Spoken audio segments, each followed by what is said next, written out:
आप सभी को मेरा नमस्कार। जय श्री कृष्णा। ओम गणेशाय नमः। गणेश चतुर्थी भाद्रपद मास शुक्ल पक्ष को मनाई जाती है। पुराणों के अनुसार इस दिन भगवान गणेश का अवतार जन्म हुआ था। यह दिन भगवान गणेश जी के जन्म उत्सव के रूप में मनाया जाता है। आइए आपको बताते हैं गणेश चतुर्थी व्रत कथा के बारे में। वेद, शास्त्र और पौराणिक कथाओं के अनुसार गणेश चतुर्थी को कथा सुनने से भगवान गणेश गणपति बापा बहुत जल्दी प्रसन्न होते हैं। जीवन के सारे संकट दूर करके जीवन खुशियों से भर देते हैं। भगवान शिव माँ पार्वती कैलाश पर निवास करते। एक दिन भगवान शिव भोगावतीपुरी गए। भगवान शिव के जाने के बाद माँ पार्वती ने मिट्टी से एक बालक की आकृति बनाई और अपने मंत्र शक्ति से उसमें प्राण डाल दिए। उसका नाम गणेश रखा। माँ पार्वती ने कहा, हे पुत्र, तुम मुद्गल लेकर द्वार पर बैठ जाओ। जब तक मैं आज्ञा न दूं, किसी को भी भीतर मत आने देना।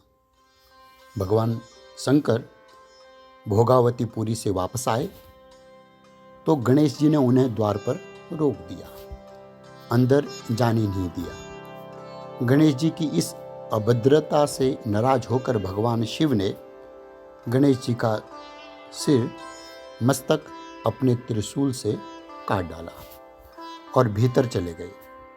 माँ पार्वती ने भगवान शिव को नाराज अप्रसन्न देखकर समझा कि भोजन में देरी होने के कारण भगवान शिव नाराज हैं।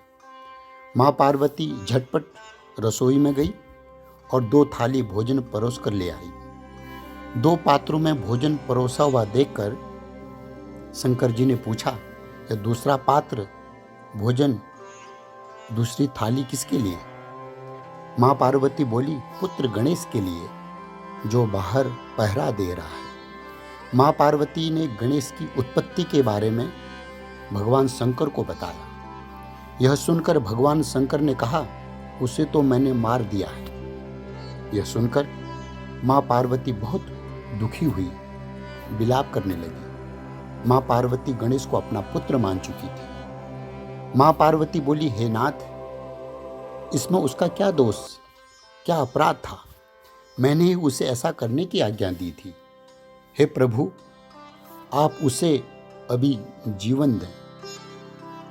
तब भगवान शिव ने अपने एक गण को आज्ञा दी, जाओ, उत्तर दिशा में सबसे पहले जो जीव मिले उसका सिर, मस्तक काट कर ले आओ। गण खोज में निकले। उन्हें एक हाथी दिखाई दिया। शिवगण उसका सर, मस्तक काट कर ले आए, भगवान शिव को सौंप दिया।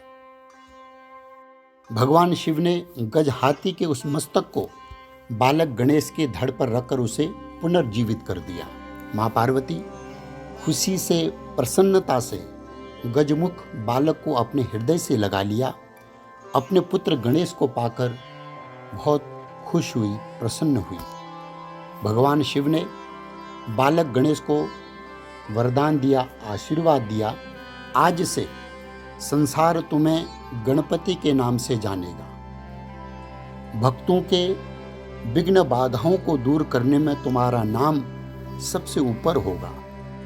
कोई भी शुभ मांगलिक कार्य करने से पहले सर्वप्रथम गणपति बापा की पूजा करना अनिवार्य होगा।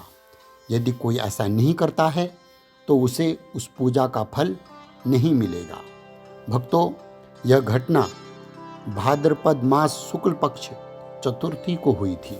इसलिए यह तिथि, यह पुण्य पर्व त्योहार के रूप में मनाया जाता है। और गणेश चतुर्थी भगवान गणेश की आराधना का दिन है। इस दिन भगवान गणेश की वंदना, प्रार्थना, अर्चना, पूजा करने का विशेष महत्व होता है। इस दिन घरों या मंदिरों में अपनी सामर्थ्य के अनुसार सोना, चांदी, तांबा, पीतल, गोबर के गणेश की मूर्ति या मिट्टी से निर्मित भगवान गणेश गणपति बापा की मूर्ति, प्रतिमा स्थापित की जाती है। गणपति जी को 3, 5, 7 और 10 दिन उन्हें अपने घर या मंदिर में विराजमान किया जाता है। उनकी आराधना पूजा की जाती है। 11वें दिन भगवान गणेश की प्रतिमा मूर्ति को किसी पवित्र स्वच्छ जलाशय जैसे गंगा, यमुना, समुद्र, सागर आदि में विसर्जित प्रवाहित किया जाता है। मान्यता है कि भगवान गणेश गणपति बाप्पा की स्थापना करने से सारे कष्ट, संकट, दुख, दरिद्रता से मुक्ति मिलती है और घर परिवार में सुख समृद्धि आती है। रोज सुबह शाम भगवान गणेश की विधि विधान से पूजा करनी चाहिए। गणेश चालीसा, गणेश स्तोत्र, ओम गणेशाय नमः मंत्र का 108 बार जाप करना चाहिए। रोज भगवान गणेश की कथा सुननी चाहिए और आरती करनी चाहिए। भक्तों, भगवान गणेश गणपति बाप्पा को मोदक के लड्डू और दुर्वा बहुत प्रिय है। रोज भोग और दुर्वा चढ़ाएं। ऐसा करने से गणपति बाप्पा भक्त की सारी मनोकामनाएं पूरी करते हैं। ओम गणेशाय नमः।